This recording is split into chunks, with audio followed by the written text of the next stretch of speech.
everybody, and welcome back to my talk show. Let's talk about with Richa.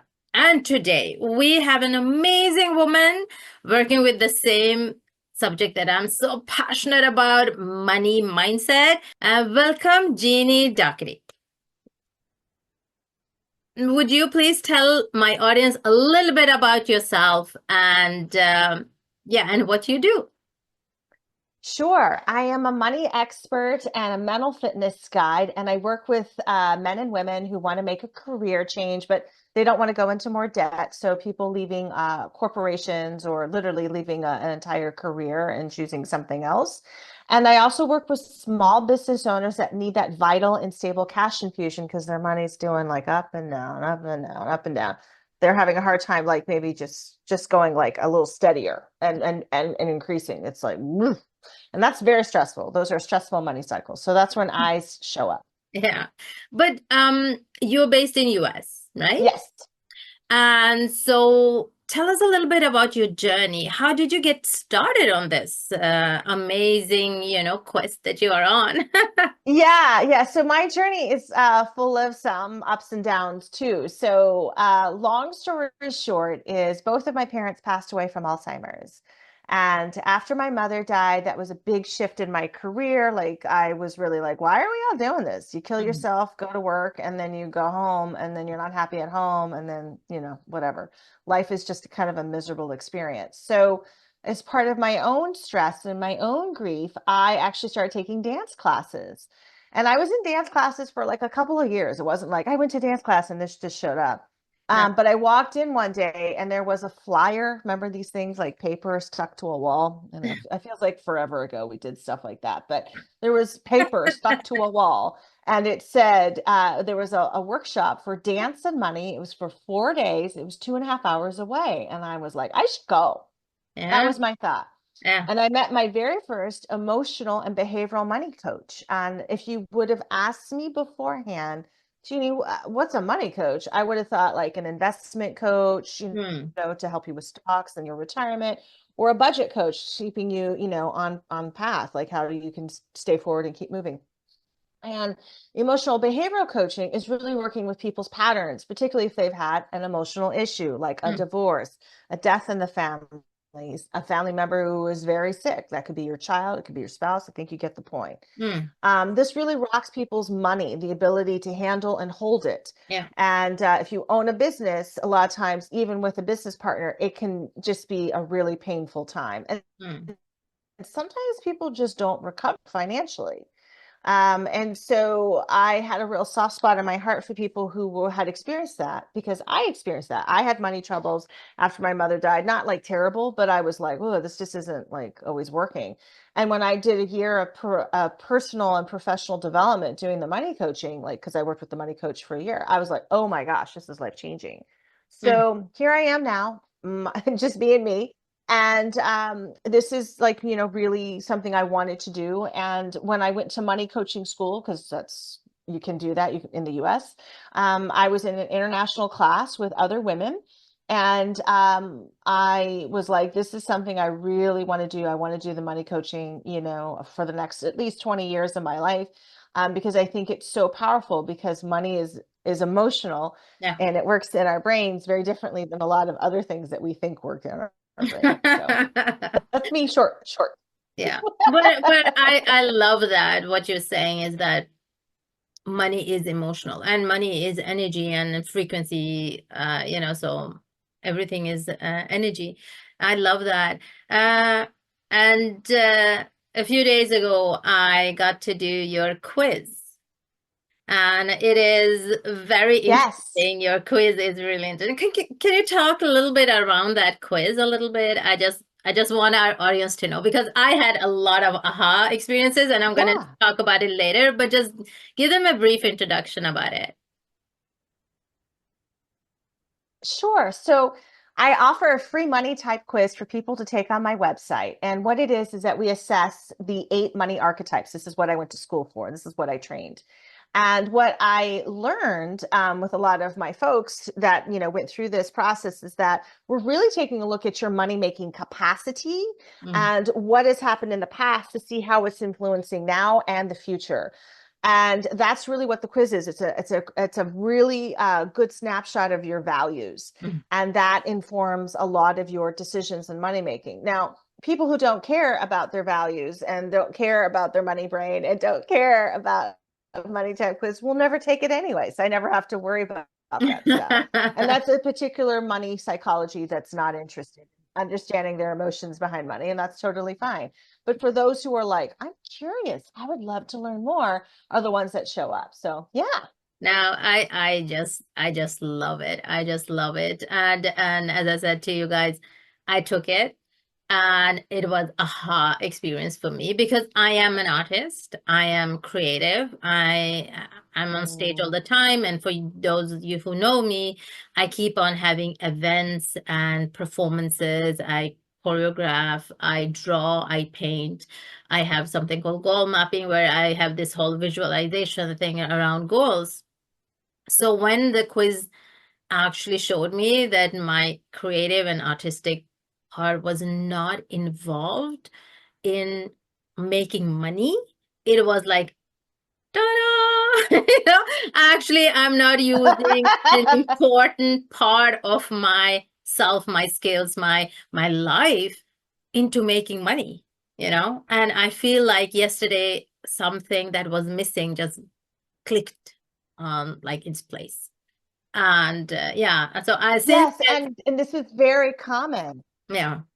It's very common. Sorry, go ahead. No, no, I'm just saying that since yesterday I've been feeling so powerful. I feel like, oh, all this awareness that, yes, I am. Woo-hoo, since yesterday I've been like, oh, finally, I feel like I have the tools and more for my own sake, it's about that awareness that the Yeah. little thing that needed to be in place is now fallen into place, and now I can relax. Yesterday we talked about relaxing, and just do it and then relax, around money. And I finally got it. So guys, if you want to get, awareness around how do you get to understand your archetype around money and what is actually holding you back, then go and take the quiz. I'm going to put the link above or below the video so you wouldn't miss it. Yeah, no. But you have some upcoming service and products coming, yeah, soon. Would you tell us a little bit about Yes. that? Yes.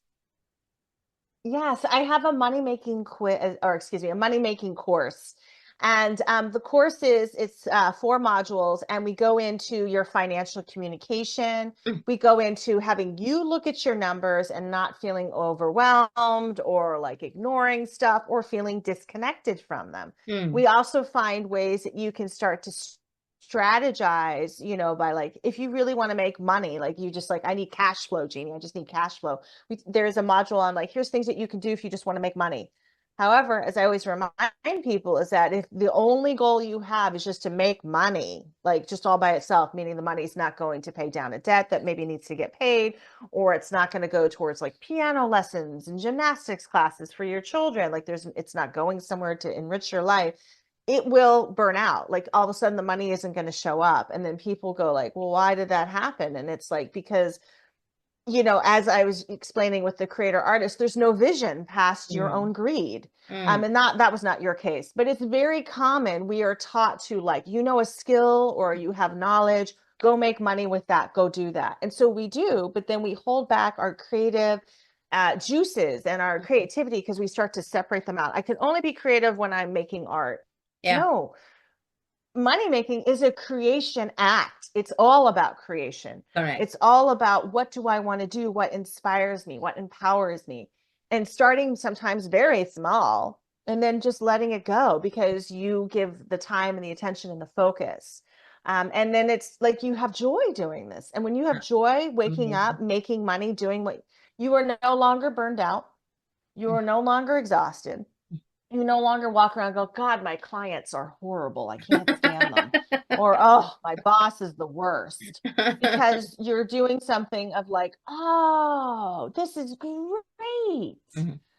yeah, look at this. Okay, great. I'm going to keep doing this. Oh, I'm still working this job. I love it, because it's supporting me, and then I can do these other things. And if the goal is eventually to transition out, then it'll happen because you're working your way through it instead of like it'll never happen. Like I always find it interesting that people who make like they make $165,000 a year. That's a very good salary US, by the way. And they're just like they spend money like it's water and they're bored Yeah. because there's no connection Yeah. to like what do you want to do with your money? Do you just want to hurry up and save for an early retirement by the time you're 30? Great. There's a lot of people who could retire now who don't because they're like, I don't have a life outside of work. Mm. I'd be Yeah. bored. I might fall apart. But Or I won't have anybody to hang out with. Right. but I have a question regarding that. So we see that again and again and again that people Yeah. who make a lot of money, they can say, I can retire early, and they're in the 40s or 45 and they have children. And after a few months, they're bored and they start up again. And you say there is some kind of disconnection there. They're not connected, or but they're still making money, and how is that possible? Because we are talking about that we need to stay connected in order to make money. But if some people are already making money and they are disconnected, how are they doing it? Yeah, so some people they are either born into wealth, so the money was already there. Some Mm. people married well. Sorry to say, but it's true. Some people married well, got divorced well. So, and then other times people just really had good financial intuition when it came to their stocks and their managing of their money. Yeah. And they didn't have children. They Mm. didn't have a house. They were living someplace where a lot of their expenses were taken care of, which does happen. And Okay. so they were able to build a nest egg pretty frugally. And I don't say that in any negative way. No, no. I just say, like, yeah, they didn't have to deal with their parents, their kids, they didn't have any of this stuff. Mm. And so they're very happy with what they have. And then they're like, well, I have $5 million US and I could retire right now. And it's like, well, that would be wonderful if you want to do that. Do you know what you want to do with your life once you retire? And then they're like, no, because all their friends go to work, they're working towards their retirement.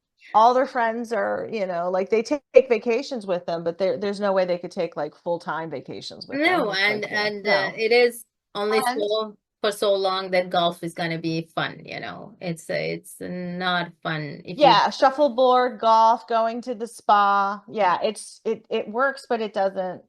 And it's because there's really no active creation. It's different when you are like 80 Mm. and you're like, hey, I've done a lot of things in my life. My body can only do so much in a day. Mm. I want to enjoy my life and spend time with wonderful people. Oh, and then you have the funds to do that. That's a very different kind of retirement, which is what a lot of people want.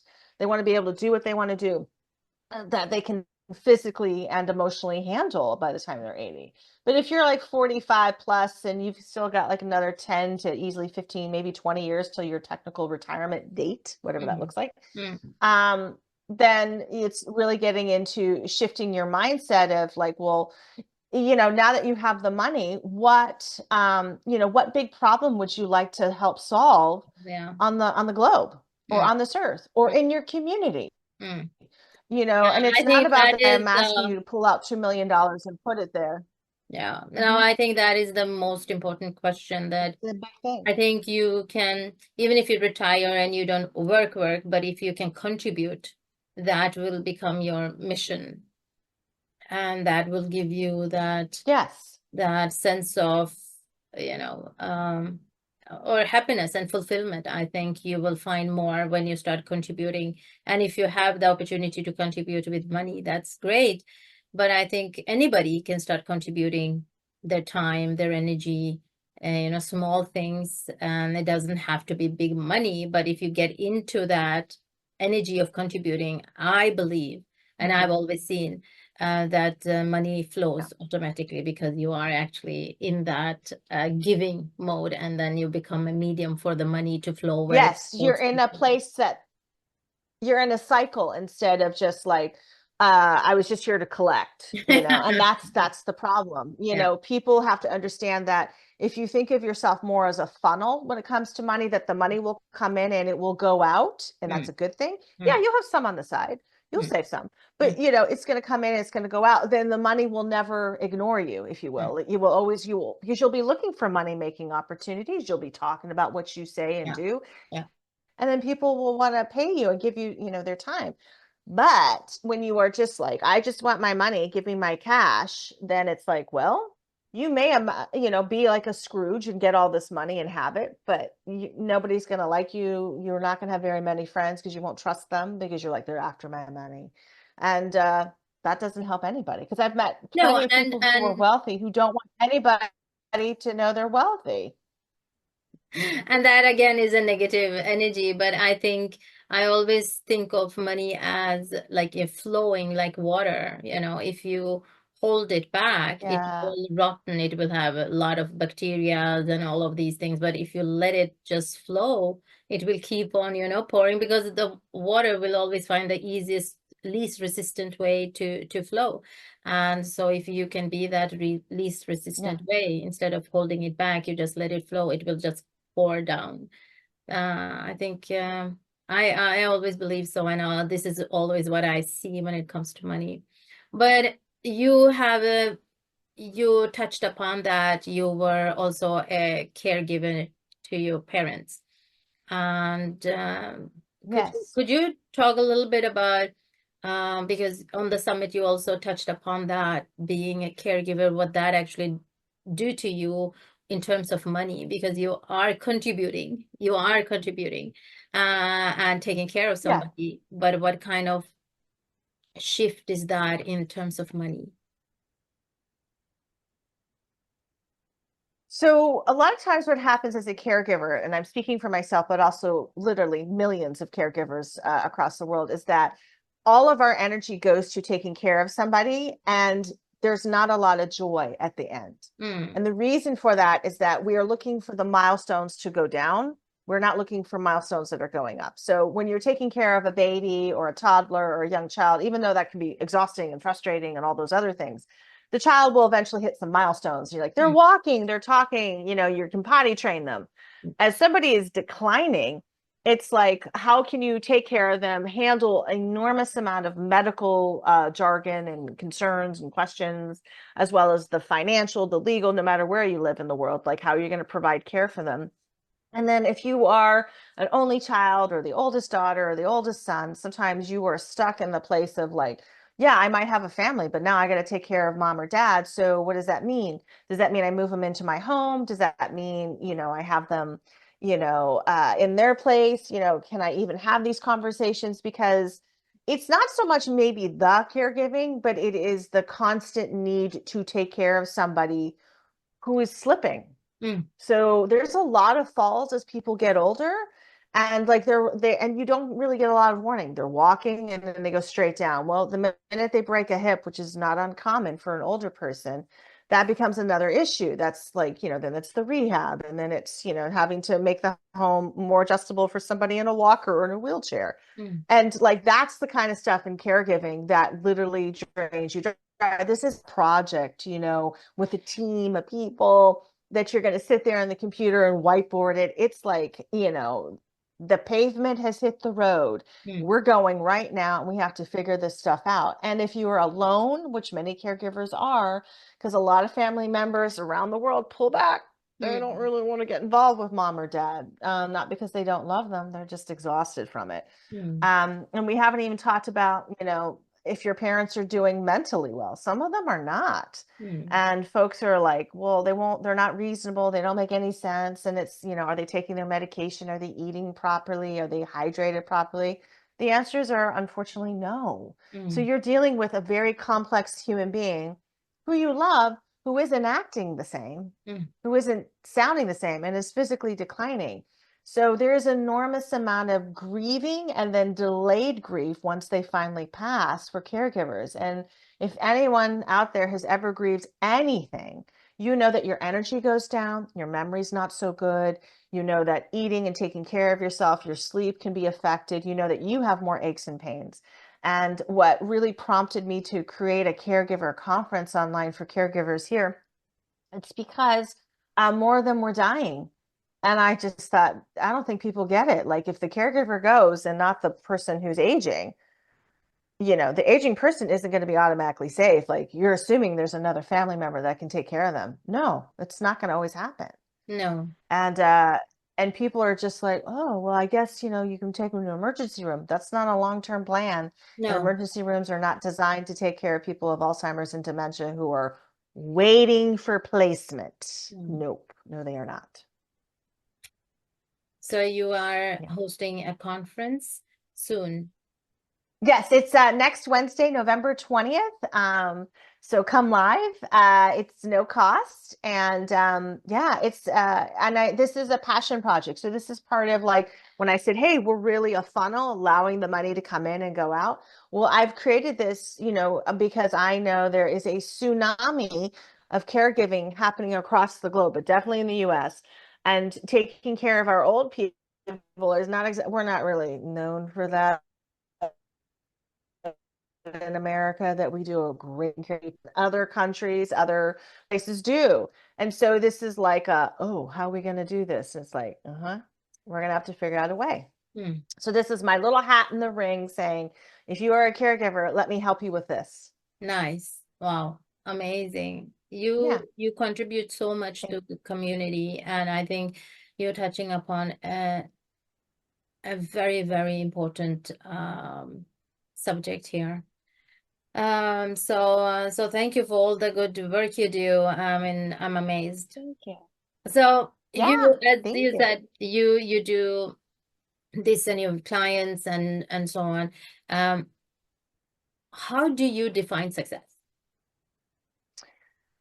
I define success by how centered I am, how deeply I'm connected to my breath. Am I enjoying my life? Am I doing the things, because I got a to-do list like everyone else. Am I getting the stuff done that Mm, I said I'm going to get done? mm, How happy and healthy are my friends and my family that are left? mm, How much joy am I bringing to the table? That's how I define my success. Of course, the money's there. Of course, money comes, but mm. I don't worry because I have a healthier money brain. I'm not worried to death about like, oh no, there's no money. I'm like, no, there's money. Let's do this. Nice, nice. Wow, that's so that is something that everybody needs to learn. Like, yeah, there's money, it's coming, you know. I think it's Yeah. amazing. Um, so how do you manage your time? Because you do a lot of things and there are so many, hats you have on. So do you have any routine or specific system that helps you manage your time? Yes. So I'm very lucky that I like to plan. I mean, a lot of people don't plan anything, and I'm like, God, that's amazing that you're so like, let's do it now. Um, but I have a good organizational mind, so I can forecast what I want to be doing. So I actually knew exactly what I was going to do in June, and then I worked on it this summer, got all my speakers, and then now it's just, talking to people, saying hello for the caregiver conference because it's all done, and I'm following like because I already did it last year, so I know what to do.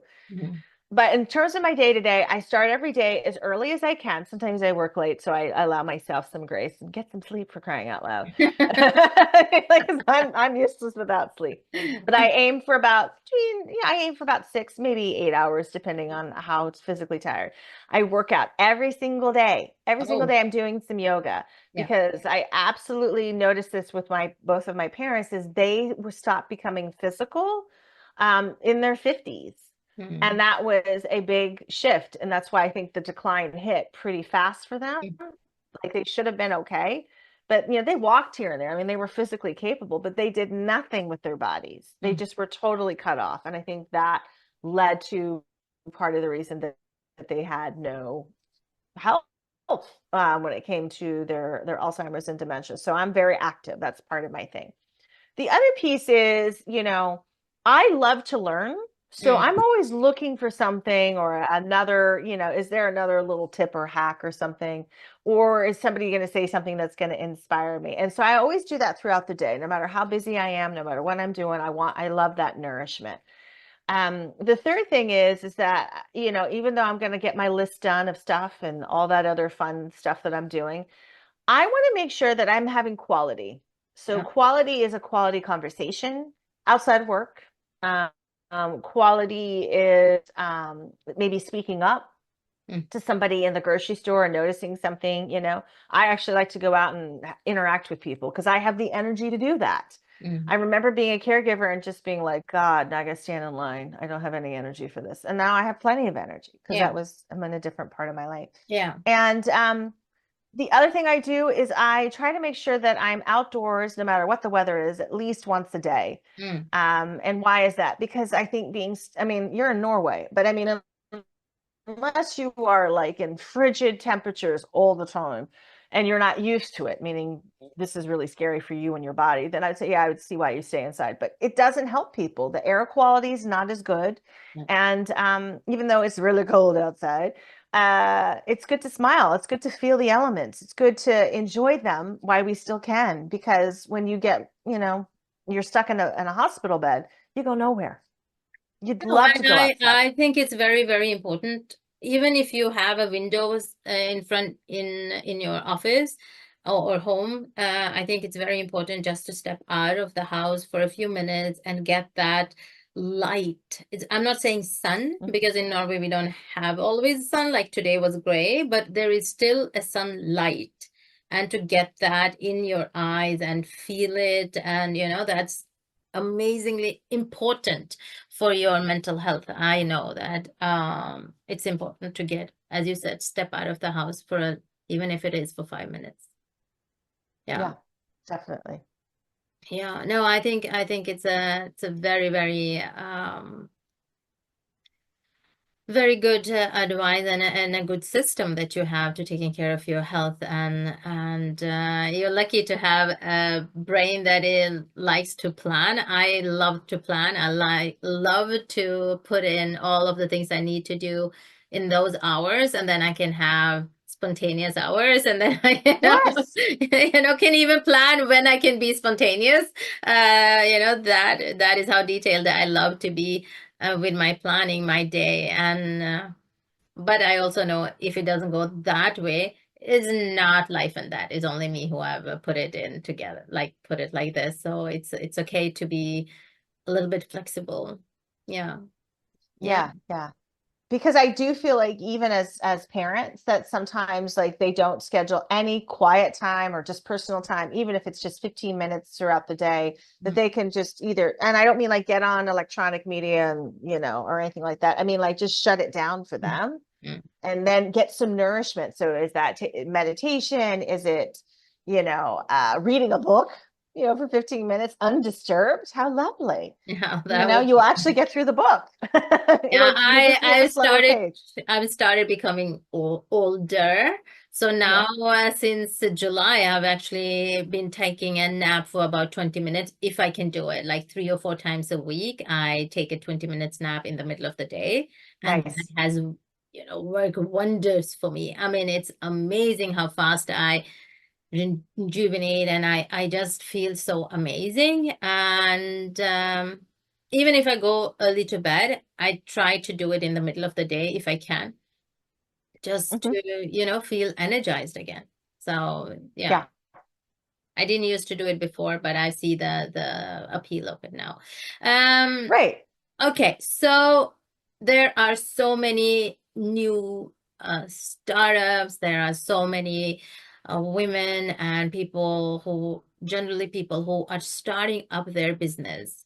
Many have a small side hustle, which they are trying to breathe air into again. Do you have any advice for them? So my favorite thing is when I work with people who've got the side hustle is, okay, let's look at your calendar to figure out when you'll have the time to, as you said, breathe life into it. And then what are you willing to commit? Because I've met people who started side hustles on 1 hour a week and eventually it took off to the point that they were like, I think I'm working 20 hours in a week. I can't keep doing this. So do I need to hire somebody? If I have consistent income coming in, do I need to hire somebody? Because I feel like this gets lost in the weeds, like caregiving. I've got to do it all by myself. Yeah, Well, you probably can't. So, what can you delegate? What can you do? Because yeah, there are people who have started side hustles on Fiverr and WeWork and all these other platforms, and they end up having to hire a team of like 10 people, if they keep at it. Why? Because they're like, wow, I didn't realize I was making money like this. I'm now a company. And it's like, yeah, that can happen. And I love that people do that. Like if you're somebody, and this is also just like money psychology, you got to know this about yourself. If you're like, I hate starting up, I hate all that stuff, Yeah. then might I suggest that you maybe buy a share in a business that's already up and running, Mm. and then you can, get your profits that way because you've already given them a cash infusion. But you want to make really clear that that business is still running because sometimes they'll just take the money and run. That's not good. But if you can do that, sometimes people love that. So then they have like, maybe some weekly meetings to find out what's happening. And then they're like, okay, I got it. So they're not waiting for their retirement to start a business. It's already up and running. Yeah. And they're just, getting a piece of the proceeds. And so Mm. they love that. And again, if you have that kind of money, are you putting that towards your retirement? And they're Yeah. like, oh, I never thought of it that way. It's like, yeah, go put it towards your retirement. So then when you want to start that passion encore, say, business that you've been thinking about for years, then you'll have the time and the money to do that. Nice. Yeah. Well, I think that is a lot of great advice and be how to be, smart about money, but also be aware. How do you want to work? How many hours and how do you want to work and what are the opportunities that comes with side hustle, and yeah, I think it's all about being aware that how much time and energy do I want to put into it, and do I really want to put into it? Is it just something that I just started, or am I really passionate about it? Yeah, this is great Yeah. advice. Yeah, So, thank you. because yeah, Yeah. some of the women I've known who have done it, who have a corporate job and they're like, I don't know about this. What they decided to do was that they took a job that was less pay, less stressful, and agreed to do it for 5 years so they could quietly work on their business so that that would take off. Now, is that really great planning? Not for everyone. But that's another strategy that I've seen people do is they just pick a job that'll pay their expenses. They Yeah. know they're not going to get rich, so they're not spending and going on all these amazing vacations. They have a goal to really launch a business and do it in a way that's going to make them happy. Mm. So why not? Yeah, I also say that because when I potential client come to me and say, hey, I want to start this business or I have this business, but I'm at this moment I'm struggling with money, then I always say to them, get a part-time job so that you can free that energy of, that desperate or that concern, the scare, fear of not having enough. So you don't translate that into your business. You're not in that state of mind when you're making the important decisions. So then try to get a part-time job that can pay your bills and put you at ease. And it Yeah. doesn't have to be in that profession or that line where your business is, because you are being lit up and your passion is in your business. So you can, for a little while, have something on the side that might not fulfill you. But until you get the business up and running, just take the part-time job and you might even find it that interesting and you're learning also there. And that seems to be going well for a lot of people because it helps them to breathe. And even though their energy is divided, it still feels good for a lot of people. So, Yeah. yeah. Yeah, and a lot of millionaires and billionaires had a job while they actually did this. Like Stephen King actually had a day job, like teaching English in high school in Maine, of all places, until he actually struck it rich with Carrie. I mean, like, but he wrote everywhere. I mean, he wrote constantly, and he didn't, they weren't like, oh my God, it's the genius of Stephen King. No, he like submitted manuscripts, submitted manuscripts, submitted manuscripts. I mean, he was rejected, I think, like 75 times, and then boom. Yeah. And then it was all of a sudden like, wow, he's such a creative force. So Yeah. don't never knock working. No, no, no, no. And I always have respect for people who have that capacity to do it. I mean, I'll just tell you a small story. Last year, I was hired into a company to help them. spend some money wisely before they had to give it back to the government. And they were not able to spend it fast enough. So I went in to create some projects and get it up and running. But they wanted me to work. They were paying me as a consultant, but they wanted me to work 9 to 5 almost. And I don't work like that. Even though I wake up early, I am not used to, clocking in and clocking out. I'm just in Right. the flow. I work in a flow. I can be working 24 hours and then suddenly I might not work for 2 days because the flow is not there. When I'm in the creative flow, I can work like that. And so for me, those 6 months were, it was very difficult because I had to clock in and clock out, and it was, interrupting my creativity, my work, and I must faster because I need to, I have a high speed, so sometimes I will be finished in 4 hours, and what should I do with the rest of 5 hours I'm working. So for me, that doesn't work. So I have Yeah. utmost respect for people who can hold a job because I have been my own boss for 20 years and I am not cut out to be, employed somewhere. I know but I got that realization by taking this project that I cannot say, hey, good morning, I'm in, bye, I'm clocking out. I can't be like that. I need to Exactly. be running my own show. I need to be, free. I can do it for a couple of weeks, but months, no.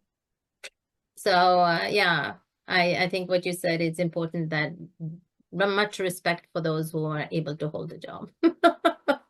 Yeah.